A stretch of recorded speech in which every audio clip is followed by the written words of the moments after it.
UP की Mainpuri Lok Sabha seat, ये seat high profile seat है।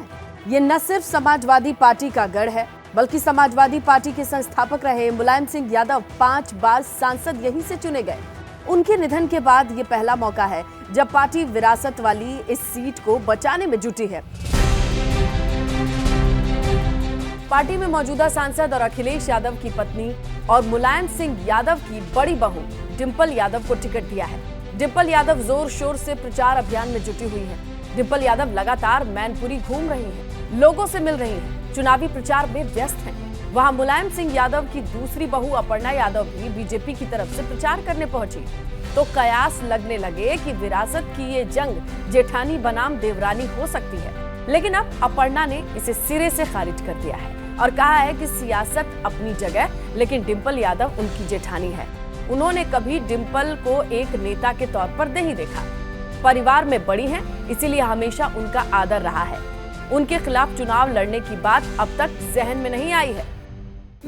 मैं उनका बहुत आदर करती हूँ, इसलिए नहीं कि वो एक पॉलिटिकल, वो मेरे लिए कभी पॉलिटिकल फिगर नहीं, वो मेरे लिए हमेशा मेरी बड़ी जेठानी है और मेरी बड़ी भाभी है, तो मैं उनका उस प्रकार से बहुत आदर करती हूँ। अब जब देवरानी अपर्णा ने अपनी रिश्तेदारी निभा दी, तो भला जेठानी डिंपल कहाँ पीछे रहने वाली। उन्होंने भी अपने दिल की बात सामने रख दी है। तो मैं भी अपर्णा जी का बहुत सम्मान करती हूँ। अपर्णा ने भले ही अपनी जेठानी के खिलाफ चुनाव लड़ने से इनकार कर दिया, लेकिन अगर रायबरेली से प्रियंका गांधी को कांग्रेस टिकट देती है, तो वो वहां से चुनाव लड़ने के लिए तैयार हैं। रायबरेली की एक सीट है जहां ये चर्चा है कि प्रियंका गांधी वहां से लड़ सकती है। ये चर्चा है, क्या अपर्णा यादव तैयार हैं टक्कर देने के लिए? देखिए, मैं समझती हूँ कि इन लोगों का तो जनाधारी खत्म हो चुका है। पार्टी कहेगी तो प्रियंका खिलाफ लड़ने को तैयार है। अब बिल्कुल पार्टी अगर कहेगी तो क्यों नहीं लड़ने की। तो आप टक्कर दे पाएंगी प्रियंका गांधी? पार्टी पूरी लग जाएगी, पार्टी के साथ अपर्णा यादव लगी हुई है, क्यों नहीं ऐसी, और कीचड़ में ही कमल खिलता है। उधर देवरानी अपर्णा यादव ने मैनपुरी से चुनाव लड़ने से इनकार किया, तो इधर बीजेपी ने वहां से अपने उम्मीदवार का ऐलान कर दिया। बीजेपी ने हाई प्रोफाइल सीट से योगी कैबिनेट में मंत्री जयवीर सिंह को डिंपल के खिलाफ मैदान में उतारा है। उनको श्रद्धांजलि देने का काम किया था। उसी श्रद्धांजलि में मैनपुरी की जनता की आहुति श्रद्धांजलि के रूप में उन्हें मिली थी। वो वहां तक चुनाव सीमित था, न कोई मुद्दा था, न विषय था। लेकिन अब बहुत समय गुजर चुका हो, स्थितियां बदली हुई हैं।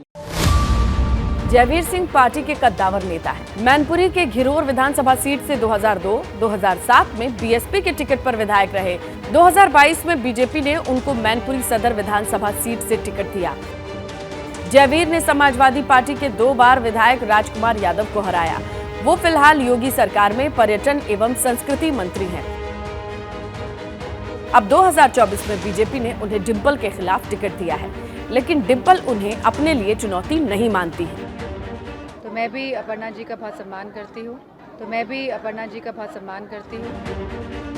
डिंपल यादव किसी को चुनौती नहीं मान रही हैं। इसके पीछे एक और वजह भी है, क्योंकि ये समाजवादी पार्टी का गढ़ रही सीट है। यादव मतदाताओं की संख्या यहाँ करीब 3.5 लाख है। करीब 1.5 लाख ठाकुर मतदाता है, 1,20,000 ब्राह्मण वोटर हैं, शाक्य 1,60,000, जाटव 1,40,000, 1 लाख लोधी राजपूत मतदाता हैं, वैश्य मुस्लिम मतदाता भी करीब 1 लाख की संख्या में है और करीब 1 लाख कुर्मी मतदाता भी हैं। बीजेपी को ठाकुर चेहरा जयवीर सिंह पर भरोसा है। समाजवादी पार्टी को अपनी परंपरागत वोट पर अब देखना होगा मैनपुरी में ऊंट किस करवट बैठता है।